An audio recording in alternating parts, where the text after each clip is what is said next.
Good afternoon, Year 6, and welcome to another literacy lesson.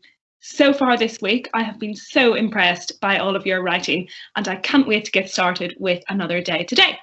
Now, without further ado, let me share my screen and show you some excellent examples from yesterday.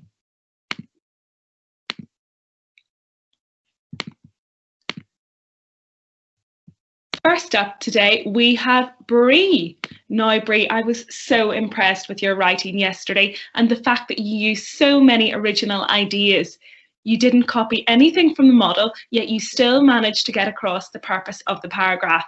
I love the way how you included, anyway, I'm going to get to the point. That reminds me of exactly something Frances would say. Cracking, Coco. Well done, Coco. Another really good example of a diary entry. I love the way, Coco, you've underlined examples of direct address to the reader in pink. Did you hear? So you listen carefully, and that was really, really effective.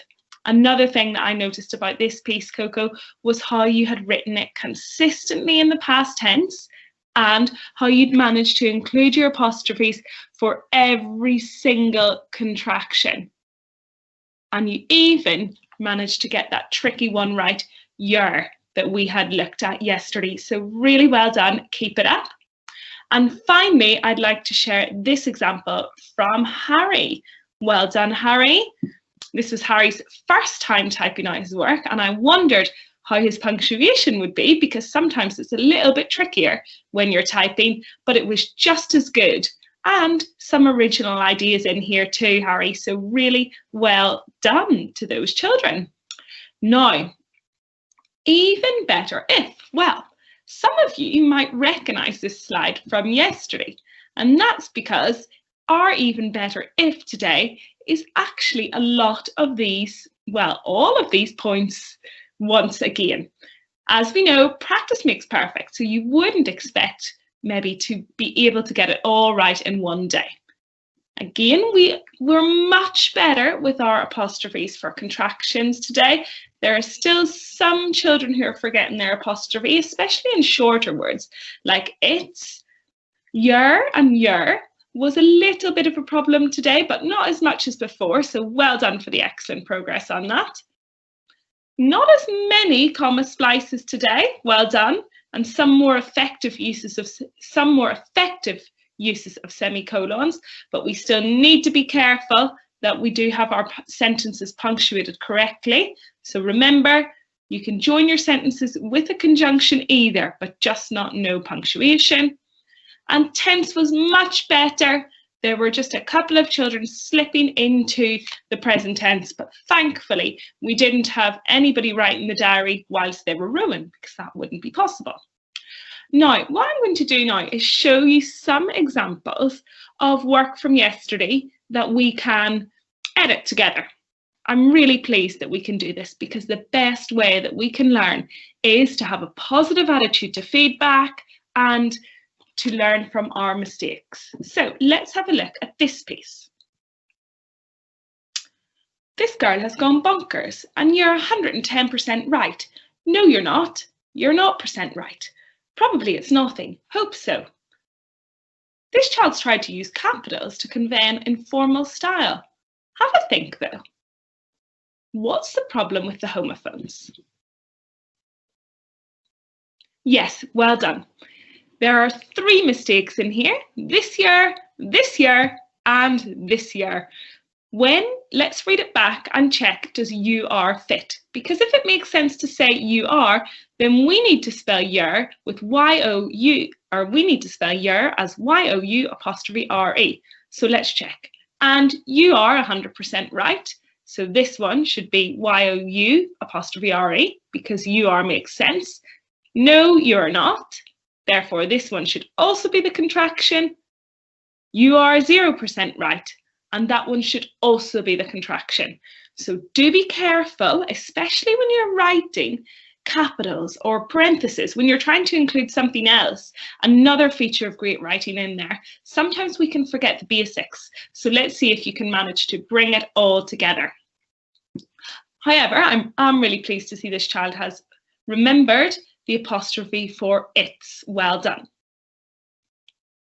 Okay, let's look at this example. It could be anything like a stick or a turtle, but I'm sure it's nothing. You probably think I'm delusional, but I'm not okay anyways. I'm going to get some sleep night. Have a think. What does this child need to do to improve? Excellent. This child requires some punctuation. So let's read it through together and tell me where there should be a full stop. I'm going to read aloud and you tell me where there should be a full stop. It could be anything, like a stick or a turtle, but I'm sure it's nothing. Well done. That's a full stop there. I could hear some of you said that there was a full stop there, but when you have the word but, both of the sentences can be joined together. So there should be a full stop after nothing. You probably, and a capital letter for you probably think I'm delusional, but I'm not. Full stop. Because there is but, we've joined this sentence to I'm not to make a complete sentence. Full stop. Okay, anyways, I'm going to get some sleep. Full stop. Then night. Otherwise, it could sound like I'm going to get some sleep night. And it wouldn't quite make sense. Okay, I love the way how this child has used the word delusional. Really effective use of vocabulary there. So let's try and really focus in on our punctuation today to make this piece even better. And also our apostrophes, which are missing for the contraction I'm. I'm is short for I am. We've taken away the A, so therefore we need an apostrophe to replace that missing letter. And finally, I wanted to share this piece of work because this child has not only put up onto Seesaw a brilliant piece of writing, consistently in the past tense. It was a fish. I heard it just a minute ago. They have also responded to feedback. So their teacher has written a comment underneath and asked them to check their homophones and their contractions. And this child has went back and edited their work and added in an apostrophe and an E there because he knows he's used the wrong your, or they know they've used the wrong there, although the correction is a little bit inaccurate because the apostrophe needs to go before the R. Your, in this instance, is short for you are, and the missing letter is A, so the apostrophe replaces the missing letter, but a good attempt at correcting. And I can see that they've added in 2 missing apostrophes for that and I'm. So really well done to this child, not only for producing great work, but also editing their writing. So Miss Graham, Miss Ahad and I and Miss Tan would love to see some great examples of editing work as well. And I know Miss Graham would like to give a shout out to Rebecca, who also did the same, and Jehan actually. And this child was Rains, so well done, Rains from Sheffield class. Let's see who else can match that. Right, let's move on to today's paragraph then. In today's lesson, we are going to be varying our sentence length to build suspense. And the reason we're building suspense is because Francis has just heard another knock. And the purpose of today's paragraph will be to create a little bit of fear so that the reader wants to read on. Let's watch back the video to remind ourselves what happened.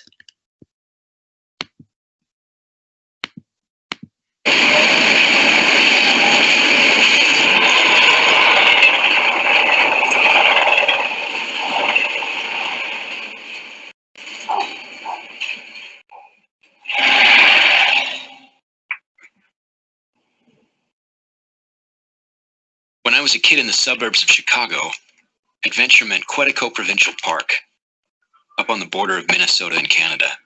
The name implies the place was small, but Quetico is a 1 million-acre nature preserve, so big you could go days and days without seeing another soul. We would go on camping trips up there, weeks of canoeing and portaging, seeing bears and moose and deer, sleeping under star-soaked skies. The park was isolated and so pristine, you could actually drink the water straight from the lakes. But I won't be going back to Quetico anytime soon. Not after what happened to a girl named Frances Brandywine.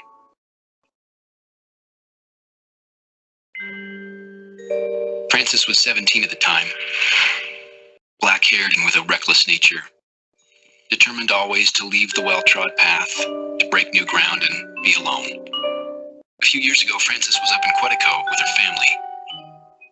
They were in a remote part of the park, camped on the shore of one of the deeper lakes, a lonely body of water carved millions of years ago by a passing glacier.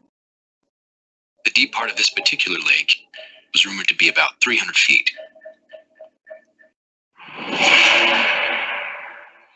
One night after her family went to bed, Frances took the rowboat out, planning to find a quiet spot in the middle of the lake,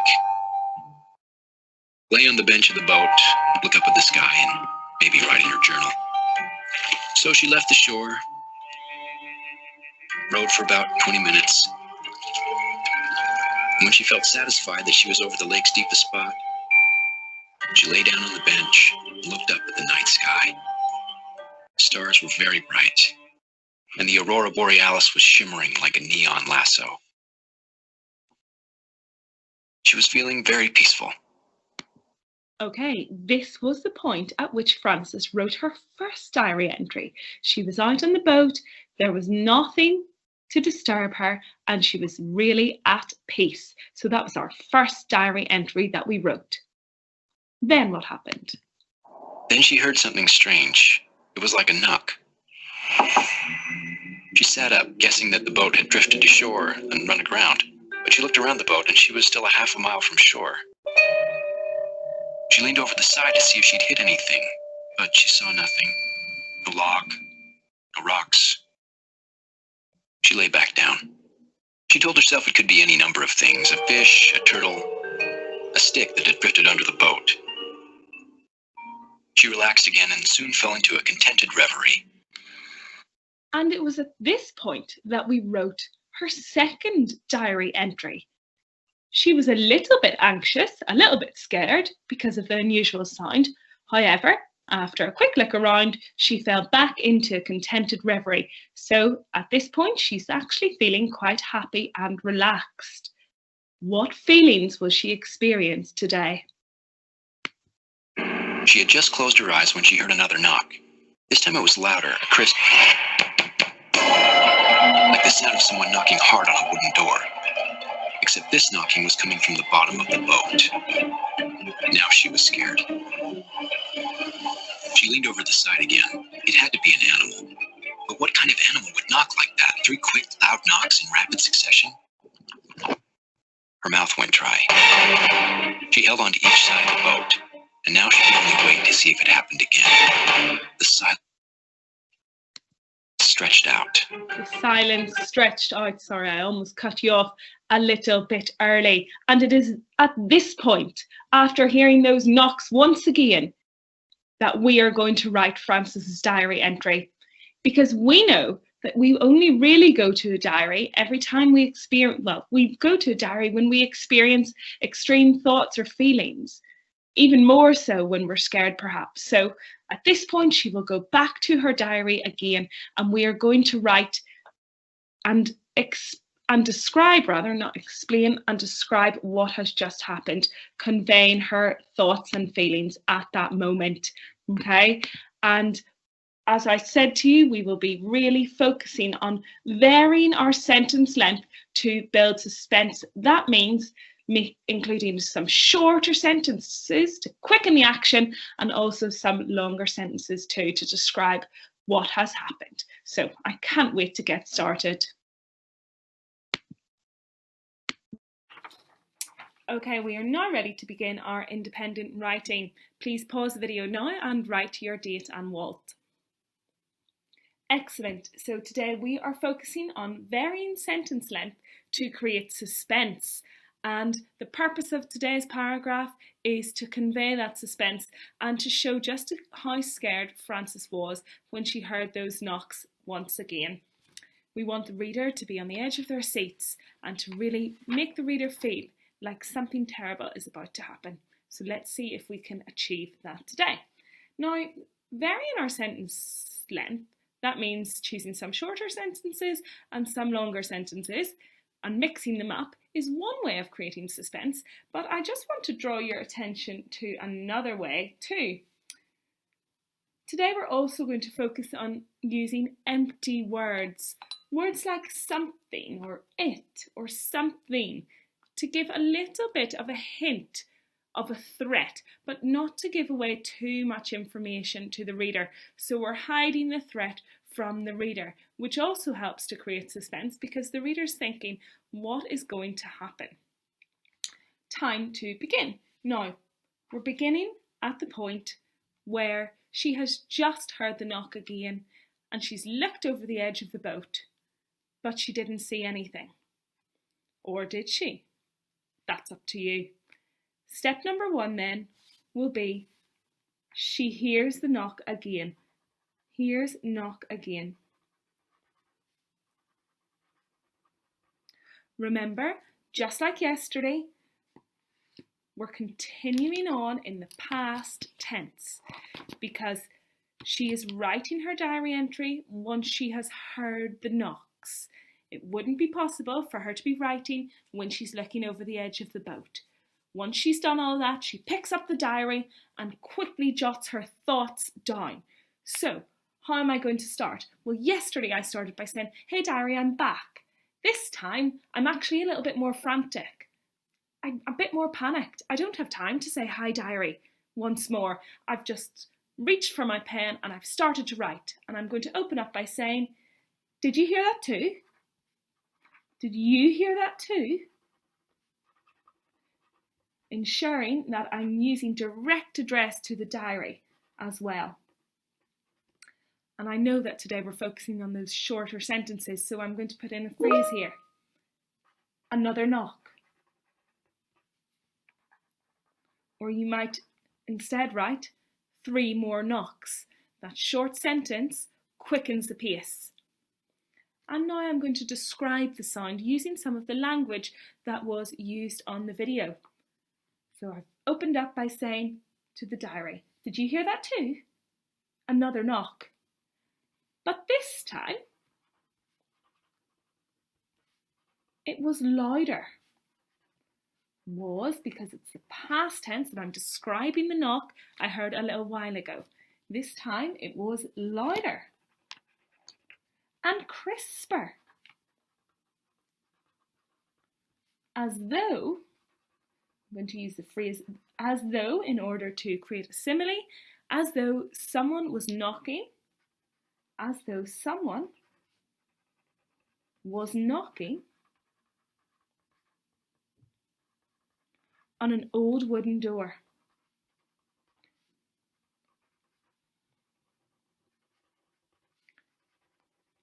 I'm going to read that back from the start again to check that I've used some elements of direct address and to check that I've varied the sentence length. Did you hear that too? Another knock. But this time it was louder and crisper, as though but this time it was louder and crisper than before, I need to say. But this time it was louder and crisper than before, as though someone was knocking on an old wooden door. So I've described what I've heard to the diary. And now I'm going to tell the diary what I've done to help myself, because I know the next thing she did in the video was to start to look over the edge of the boat, but you may want to use your imagination here a little bit as well. So step number 2 is, how has she helped herself? We know that this character, from our previous viewing, we know that this character, when she heard the knock, got up to try and find out what it was. So she's not going to hear the knock again and do nothing. She will have tried to help herself, and she probably will let the diary know that, because she's talking to the diary as if it's her only friend at this moment. So I'm going to start by saying, I've tried shouting for help, remembering that I've is short for I have, so I must include my apostrophe there. I've tried shouting for help.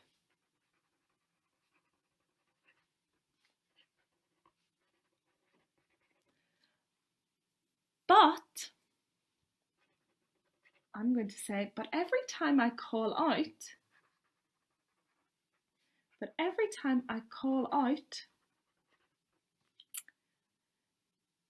The knocking starts again. We know through our language choices that we're trying to create that suspense and actually build up the danger little by little by little. And the knocking starts again. Things aren't getting any better for Frances, so we need to make sure that's clear from the entry. It's quite a long sentence there, so I'm going to see if I can use a short sentence in order to quicken the pace. But first, let me read back. I've tried shouting for help, but every time I call out, the knocking starts again. This time, I'm going to use a 3-word phrase. Louder than before.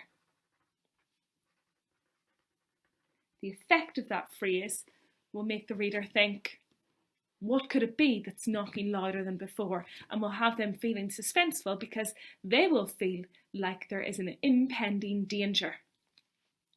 Louder than before. Let's read back from the beginning then. Did you hear that too? Another knock. Sorry, I really should have emphasised you actually. Did you hear that too? Because it's a serious question at the start. Another knock. But this time it was louder and crisper than before, as though someone was knocking on an old wooden door. I've tried shouting for help, but every time I call out, the knocking starts again, louder than before. And we know at this point that Frances looks over the edge of the boat, so it's now time to give the reader a little bit of a hint of danger. So step number 3 is going to be, what does she see? And I must stress that you can do these points, you can do these sentences in a different order if you choose. You might open up your diary by saying, diary, I've just saw. Okay, it's up to you as long as it's coherent and in the past tense.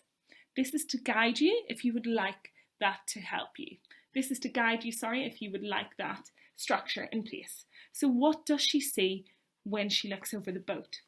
Now, we would never normally start a sentence with and. However, in diary writing, sometimes it can be used for effect. And I'm going to use it for effect now because I'm almost writing frantically and I'm out of breath and I'm desperately trying to tell the diary what all I've done to try and help myself. So I tried to call out, but it didn't work. And when I tried to look over the side again,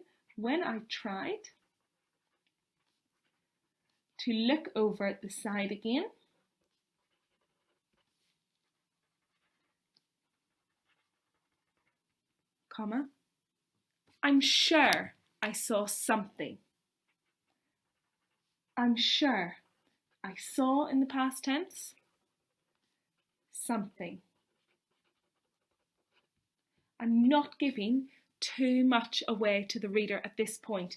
The use of the word something helps to create suspense because it hides the threat, it hides the danger from the reader. If I said, I'm sure I saw a monster with big beady eyes and sharp teeth, then you've given too much away. The reader already knows what the outcome is, therefore they're not going to want to read on.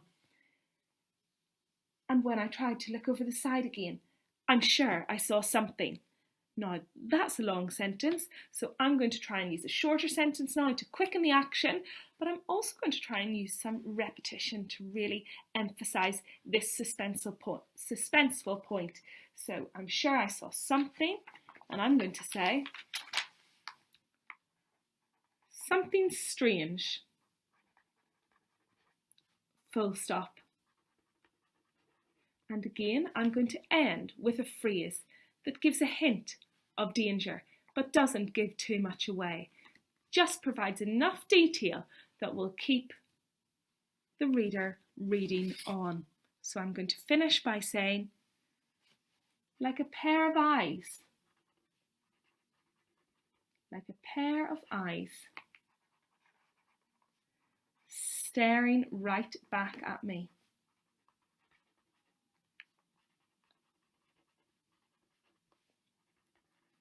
Okay, let's read back then and see how we have developed this diary entry. So we were really trying to vary our sentence length in order to create that suspense, and we really want to build the tension. The more knocks she hears, the more frightened she should feel, and that should come across in your entry. Did you hear that too? Another knock, but this time it was louder and crisper than before, as though someone was knocking on an old wooden door. So I'm going to pink another knock, because that's a great example of a short sentence in order to create that suspense. Also, I'm going to circle the word that, because it's an example of an empty word. If I'd started with, did you hear all of those knocks again? Then that wouldn't be as suspenseful as using the word that, because immediately the reader's thinking the threat is hidden from the reader and they're not quite sure what to expect. But this time it was louder and crisper than before, as though someone was knocking on an old wooden door. How has she helped herself? I've tried shouting for help, but every time I call out, the knocking starts again. Louder than before. Another example of a short sentence. Louder than before, so I'm going to pink that and give it a double tick. We just need to be really careful that we vary. That means mix it up. We can't have too many short sentences all at once. So you wouldn't say louder, full stop. Even louder. That's it again. Now silence. Otherwise your writing would become too stilted. So the real skill is putting a longer sentence and then a shorter sentence. And finally, what does she see? So this is where we give a little bit of a hint to the reader. And when I tried to look over the side again, I'm sure I saw something. I'm going to double tick the use of that empty word something. I'm sure I saw something. Something strange, repetition, short sentence, helping to build the suspense. Like a pair of eyes staring right back at me. And you may just want to end the entry there, at that point. Okay, we are now ready to begin today's writing, and as well as using empty words and your shorter sentences to build suspense, I really want to see children trying to deviate from the model today. So that means, for example, I shouldn't read every single diary entry every single diary entry I read shouldn't be talking about a pair of eyes. Maybe there's another clue that you see. Maybe it's an outstretched leg. Maybe it's a floating oar. Something else that gives you a little bit of a clue. Maybe it's a drip of blood, perhaps. It could be anything. Maybe it was a hand that appeared from nowhere. Okay? So really try and think about your examples so that you can be as innovative as possible. We had some super work yesterday, and I'm looking for us to continue today's work in the same vein.